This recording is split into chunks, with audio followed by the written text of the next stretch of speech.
If you purchased a motor vehicle just 5 years ago, you were the undisputed owner of that machine. You possessed the physical key, held the legal title, and enjoyed a direct mechanical relationship between your foot on the pedal and the open road ahead. In that era, you maintained the right to repair your own vehicle, modify its components to your liking, or drive it across the vast expanse of this country without ever needing to seek permission from a massive corporation or a government regulatory agency. However, starting with the vehicles currently rolling off modern assembly lines, that fundamental relationship of ownership is being permanently and systematically severed. This transformation is not being driven by the natural forces of the market, nor is it a result of consumer preference.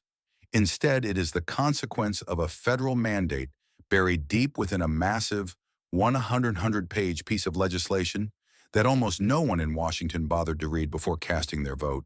Today, we are conducting a comprehensive forensic audit of the kill switch law, a mandate that Congress recently voted to keep in effect.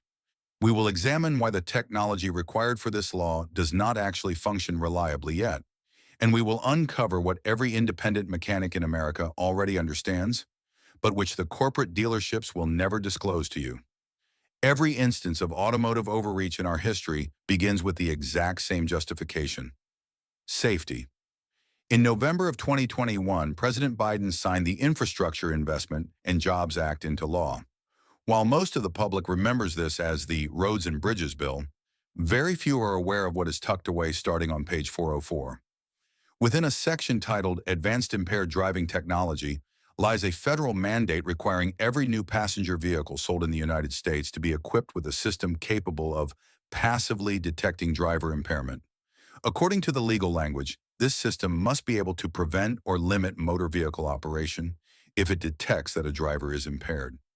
This is not a traditional breathalyzer where you blow into a tube, nor does it involve the intervention of a police officer. Instead, a computer processor inside your own vehicle will decide whether or not you are fit to drive.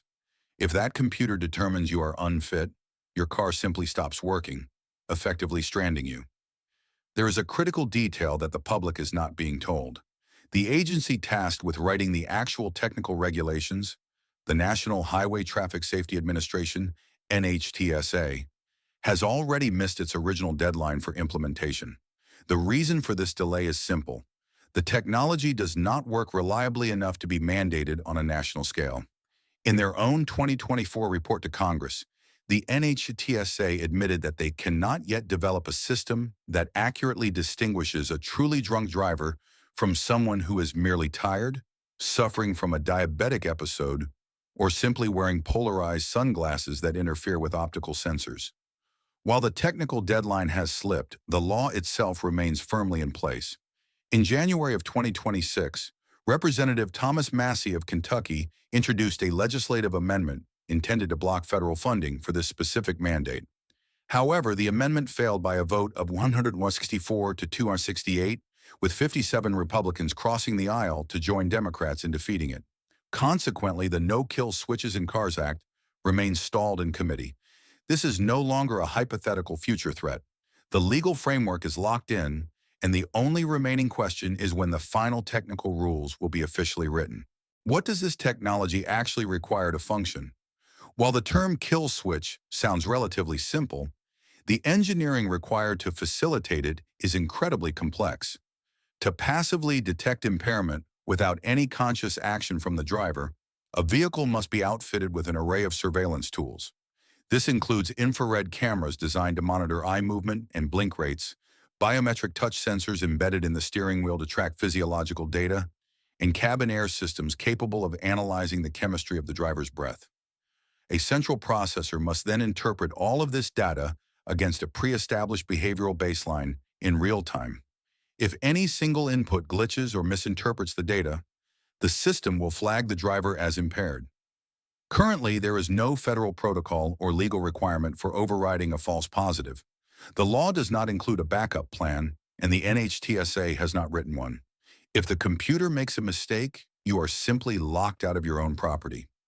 A 2024 study conducted by the Swedish Transport Agency on Volvo's driver monitoring systems found that 15% of all impairment alerts were false. That is 1 in every 6 alerts. If you scale that error rate across the entire American vehicle fleet, you are looking at an automated catastrophe with no human oversight and no legal recourse for the driver. The failure of the technology is actually the smaller part of this story. The much larger story involves who stands to benefit when this mandate takes full effect, because it certainly isn't the consumer. By 2024, the average price for a new vehicle transaction crossed the $48,000 mark, while auto loan defaults began climbing toward levels not seen since the 2008 financial crisis. Traditionally, repossessing a vehicle is an expensive endeavor for a lender, often costing up to $1,000 in towing fees and recovery expenses. However, if every new car is equipped with a federally mandated system that can prevent motor vehicle operation, a lender could immobilize a pickup truck in rural Montana from a corporate office in Manhattan without ever sending a single person to the site.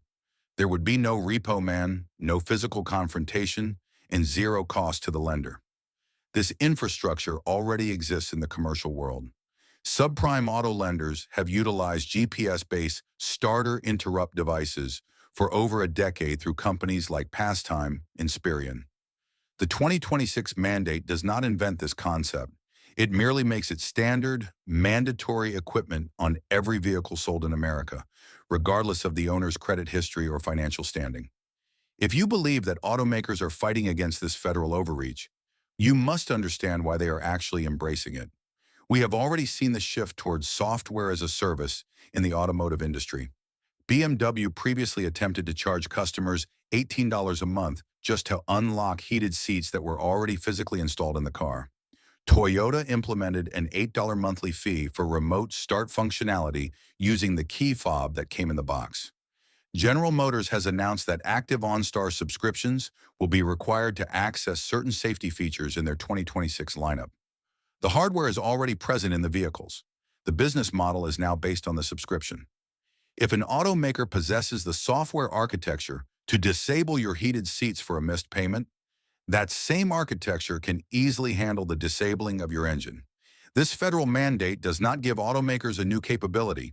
It provides them with the legal cover to utilize the invasive capabilities they have already built into their platforms. If this scenario sounds familiar, it is because American farmers have already lived through this exact same struggle with a different type of machine, and they lost the fight completely. In 2015, John Deere argued in federal court that farmers did not actually own their tractors. Because the engines ran on proprietary copyrighted software, John Deere claimed that the farmer had only purchased a temporary license to operate the machine. This meant that a software fault in the middle of a harvest could not be fixed by a local mechanic or an aftermarket reset tool. Instead, the farmer was forced to wait days for a John Deere certified technician, charging $200 an hour while their grain rotted in the field. One Montana wheat farmer testified that he lost $80,000 in a single harvest because his combine became locked in a diagnostic loop during a software update at the peak of the season. John Deere's official response was that the farmer should have scheduled the update during the off-season.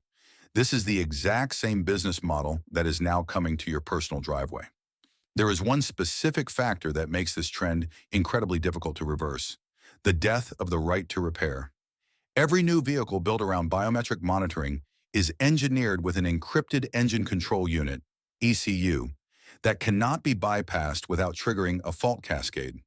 If you were to cut the wire to the cabin camera, the computer would detect an open circuit, throw the vehicle into limp mode, and refuse to start. You cannot simply reset these systems with a standard aftermarket scanner because automakers now use proprietary diagnostic protocols that only their licensed, authorized dealers can access. The independent mechanic who has traditionally fixed your car for a fraction of the dealer's cost is being structurally eliminated from the market. This brings us to the only practical response available to consumers right now. Stop buying into the new system. A significant shift is already occurring as informed buyers move into what is being called the analog vehicle premium. Vehicles manufactured before 2015, before mandatory cellular telemetry and encrypted infotainment became the industry standard, are currently appreciating in value faster than almost any other durable asset on the road. Consider what a pre-digital vehicle actually represents in terms of freedom. It features a mechanical throttle body with a physical cable that you can see and touch. It has a shifter that is physically, mechanically connected to the transmission. It utilizes an engine control unit with no cellular modem and no pathway for over-the-air updates from a corporate headquarters. It possesses a diagnostic port that communicates with any $50 scanner you can buy at an auto parts store. These are not merely nostalgic preferences for a bygone era. They are the technical specifications of a machine that you actually own and control. The automotive golden age did not end because cars became too expensive. It ended when the car stopped being your private property and became a mere access point to someone else's corporate platform. Buy old and fix what you have. The wrench in your hand is no longer just a tool for repair. It is the last practical symbol of true ownership left in the American automotive market. If this analysis has changed the way you look at the technology inside your garage, please subscribe to our channel and like this video. We are dedicated to uncovering the systematic transfer of ownership from individuals to massive institutions, examining one industry at a time. We are excavating the history and the legal maneuvers they have tried to bury. Join us as we fight to preserve the future of personal property. The next chapter in this investigation is closer to your daily life than you think, and the next vault of information will be open soon.